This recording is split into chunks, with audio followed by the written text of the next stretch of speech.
Commander Hans Mueller pressed his face against the periscope as depth charges exploded around U-247, each detonation sending shockwaves through the submarine's hull that threatened to crush the vessel like an aluminum can. At 33 years old, he was one of Germany's most experienced U-boat commanders, having survived 18 months of increasingly deadly patrols in the North Atlantic, where Allied convoy escorts were becoming more sophisticated and ruthless with each passing month. But on this gray November morning in 1943, trapped beneath the surface with his submarine damaged and his crew of 60 men looking to him for salvation, Hans faced the most impossible decision of his naval career. The attack had begun before dawn, when U-247 had surfaced to charge batteries and refresh air supplies after spending 36 hours submerged while tracking a heavily escorted Allied convoy. Hans had been following established procedures, maintaining radio silence and staying well beyond the range of escort vessels while positioning his submarine for a coordinated attack with 3 other U-boats operating in the same patrol area.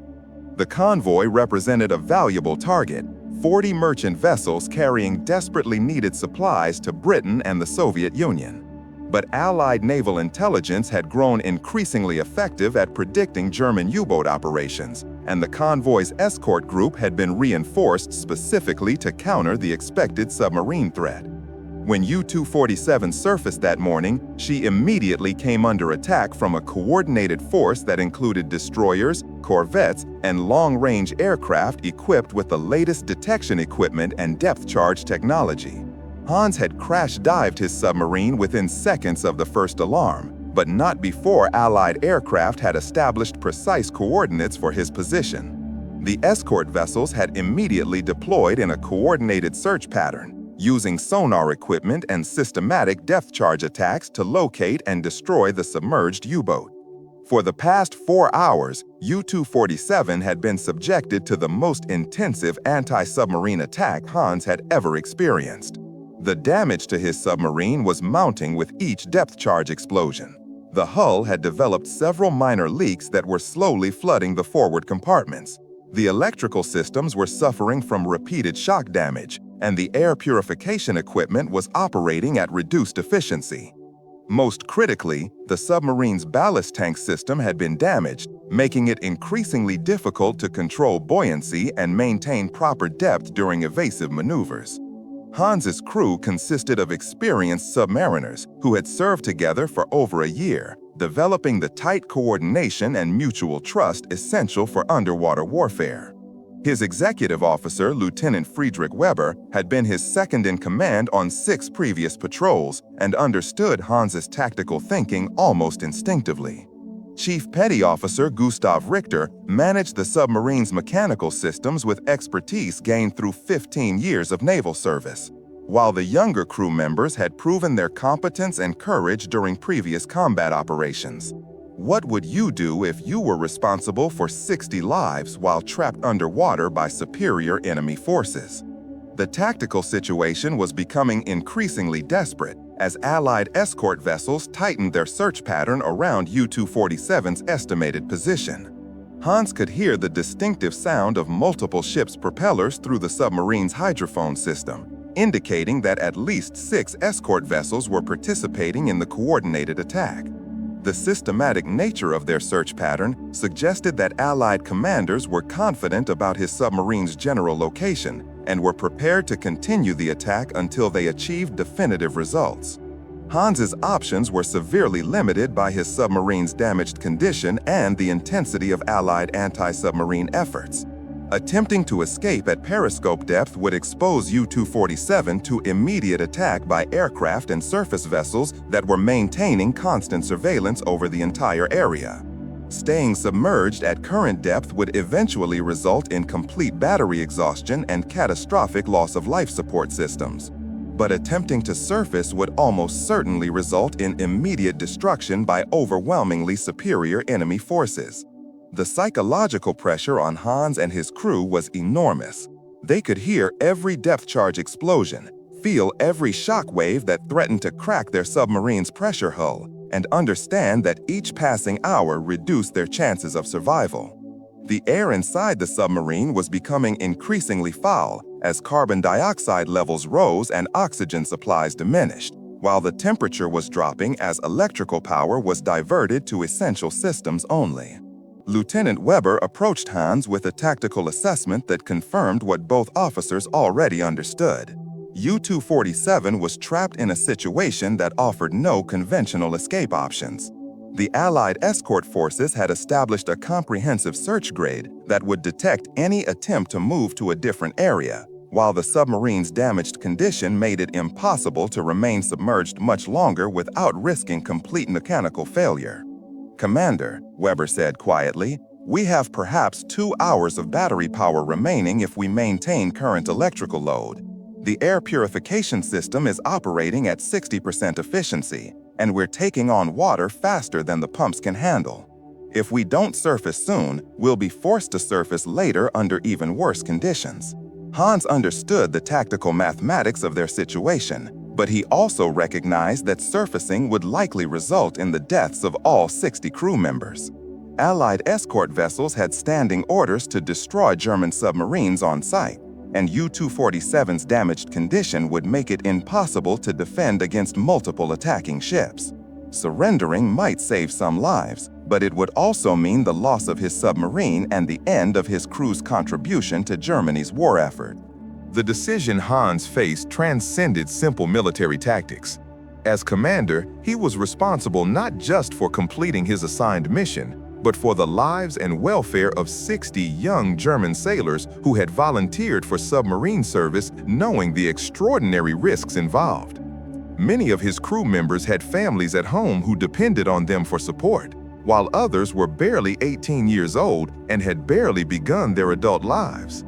But Hans also understood that submarine warfare was fundamentally different from other forms of combat. U-boat crews operated in an environment where capture often meant death, where mechanical failure could result in drowning for entire crews, and where split-second decisions could determine whether 60 men lived or died. The psychological demands of command in such circumstances required absolute commitment to crew survival while maintaining tactical effectiveness. Have you ever faced a decision where all options seem to lead to disaster? As depth charges continue to explode around U-247, Hans began developing an escape plan that would require extraordinary seamanship, perfect timing, and considerable luck to succeed. Rather than attempting conventional evasion tactics that Allied forces would anticipate, he would implement a deception operation designed to convince escort vessels that his submarine had been destroyed, allowing U-247 to escape during the confusion that followed.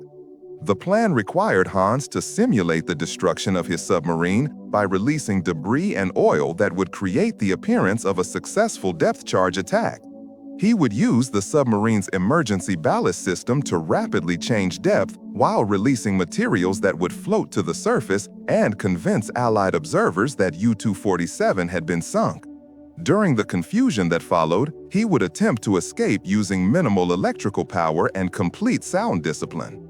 The deception required careful coordination between all crew members and precise timing that would leave no margin for error. Hans had to convince 60 experienced submariners to participate in a plan that involved additional risks to an already desperate situation, while maintaining the discipline and coordination necessary for the operation to succeed. Any mistake in execution would result in actual destruction rather than simulated sinking. Hans explained his plan to his senior officers, emphasizing that success required absolute precision and total commitment from every crew member. Lieutenant Weber would coordinate the release of debris and oil while maintaining the submarine's trim and buoyancy under extremely difficult conditions. Chief Richter would manage mechanical systems to minimize noise while providing enough power for essential operations. The rest of the crew would maintain complete silence while preparing for potential emergency surface procedures if the deception failed. The execution began during a particularly intense series of depth charge attacks that provided cover for U-247's unusual maneuvers. Hans ordered the release of diesel oil, wooden debris, and personal items that would create convincing evidence of submarine destruction when they reached the surface. Simultaneously, he used emergency ballast procedures to rapidly change the submarine's depth and position, moving away from the search area while Allied forces focused on the false evidence of their apparent success. The psychological strain of the deception operation was almost unbearable for Hans and his crew. They had to remain completely silent while listening to Allied ships investigating the debris field they had created, knowing that any sound could reveal their continued existence and result in renewed attacks. The submarine's life support systems continued to deteriorate while they waited to determine whether their deception had been successful. After 30 minutes that felt like hours, the sounds of Allied ships began to fade as escort vessels concluded their investigation of the apparent submarine kill and resumed their convoy protection duties. Hans's deception had succeeded in convincing Allied forces that U-247 had been destroyed, but the submarine remained in critical condition, with limited battery power, damaged hull integrity, and increasingly dangerous air quality problems. Share your thoughts in the comments below about the courage required to execute such a desperate plan. With Allied forces departing the area, Hans faced the challenge of getting his damaged submarine to safety before mechanical systems failed completely. The nearest German naval base was over 200 miles away, requiring careful navigation and power management that would test every system on the submarine. The crew would have to endure deteriorating conditions for many hours while Hans attempted to bring them home through waters that remained dangerous despite their successful escape. The journey back to base required Hans to demonstrate every aspect of seamanship and leadership he had developed during 18 months of combat. He had to navigate using dead reckoning while maintaining strict sound discipline, manage electrical power to ensure life support systems remained operational, and maintain crew morale despite increasingly difficult conditions. Most importantly, he had to make continuous tactical decisions about speed, depth, and course changes that balanced the need to reach safety against the risks of detection by other Allied forces. The submarine's mechanical condition continued to deteriorate throughout the escape journey. Water infiltration increased as damaged hull plates shifted under pressure changes. Electrical systems experienced intermittent failures that required constant attention from engineering personnel. And the air purification system operated at marginal efficiency that made breathing increasingly difficult for all crew members. Hans's leadership during this crisis demonstrated the qualities that had made him one of Germany's most successful U-boat commanders. He maintained calm authority while dealing with multiple simultaneous emergencies, made tactical decisions based on incomplete information while accepting responsibility for their consequences, and sustained crew morale through personal example and professional competence despite the extraordinary dangers they faced. Lieutenant Weber provided crucial support throughout the escape operation, managing internal submarine operations while Hans focused on navigation and tactical planning. Chief Richter performed mechanical miracles that kept essential systems operating despite damage that should have resulted in complete failure. The younger crew members demonstrated the discipline and courage that made German submarine service legendary, following orders precisely while understanding that their lives depended on collective performance under impossible conditions. After 14 hours of emergency navigation through hostile waters, U-247 finally reached the approaches to their home base at St. Nazaire. Hans had successfully brought his damaged submarine and entire crew through the most dangerous escape operation of the war, demonstrating seamanship and leadership that would be remembered throughout German naval history. The submarine's arrival at St. Nazaire created immediate excitement among naval personnel who had received reports that U-247 had been destroyed by Allied depth charges. Hans's successful deception and escape operation had not only saved 60 lives, but had also provided valuable intelligence about Allied anti-submarine tactics that would help other German submarines avoid similar situations. Let us know in the comments what you think about leadership under such extreme pressure. The damage assessment conducted after U-247 reached port revealed the extent of the submarine's mechanical problems and the skill required to bring her safely home. Hull integrity had been compromised in multiple locations, electrical systems had sustained damage that would require weeks of repairs, and life support equipment had operated beyond design limits for extended periods. The fact that Hans had successfully navigated over 200 miles under such conditions was recognized as extraordinary seamanship. Hans's escape operation became a case study in German naval training programs, demonstrating how innovative tactics and superior seamanship could overcome seemingly impossible tactical situations. His use of deception to simulate submarine destruction was adopted as standard procedure for U-boats trapped by Allied anti-submarine forces, while his power management and navigation techniques during the escape journey influenced operational procedures throughout the German submarine fleet. The personal cost of the operation was significant for Hans and his entire crew. The psychological stress of facing apparent certain death, followed by 14 hours of emergency operations under deteriorating conditions, had lasting effects on many crew members.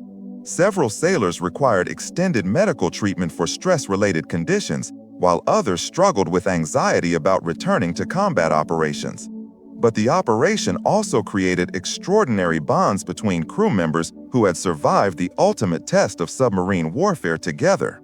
Hans's leadership during the crisis earned him the absolute loyalty and respect of every sailor under his command, while the crew's collective performance under pressure demonstrated the effectiveness of German submarine training and the courage of individual sailors who volunteered for the most dangerous duty in naval warfare.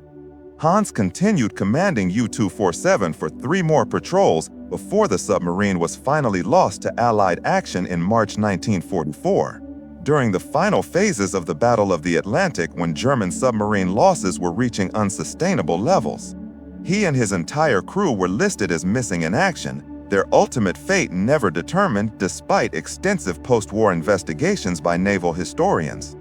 The escape operation Hans had conducted in November 1943 remained classified in German naval records until the 1970s, when military historians gained access to wartime documents that revealed the full extent of his tactical innovation and seamanship. His successful deception of Allied forces and navigation of a severely damaged submarine through hostile waters was recognized as one of the most remarkable submarine operations of World War II. Commander Hans Mueller's legacy extends beyond his individual achievement in saving 60 lives through exceptional seamanship and tactical innovation. His story demonstrates the extraordinary pressures faced by submarine commanders during World War II, the life-and-death decisions required in underwater warfare, and the leadership qualities necessary to maintain crew effectiveness under conditions that tested human endurance to its absolute limits.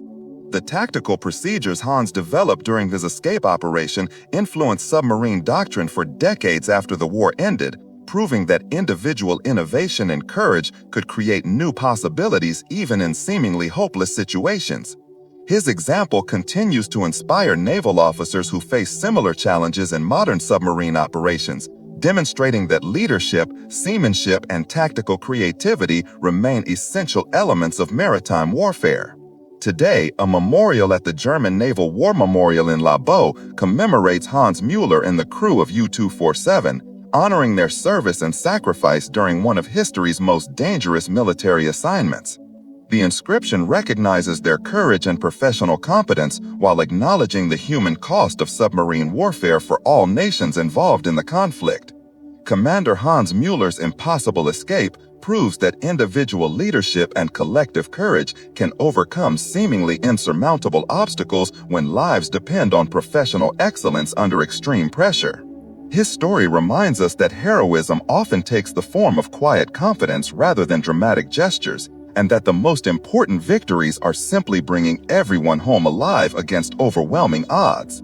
If you enjoyed this story, please like, subscribe, and leave a comment to share your thoughts.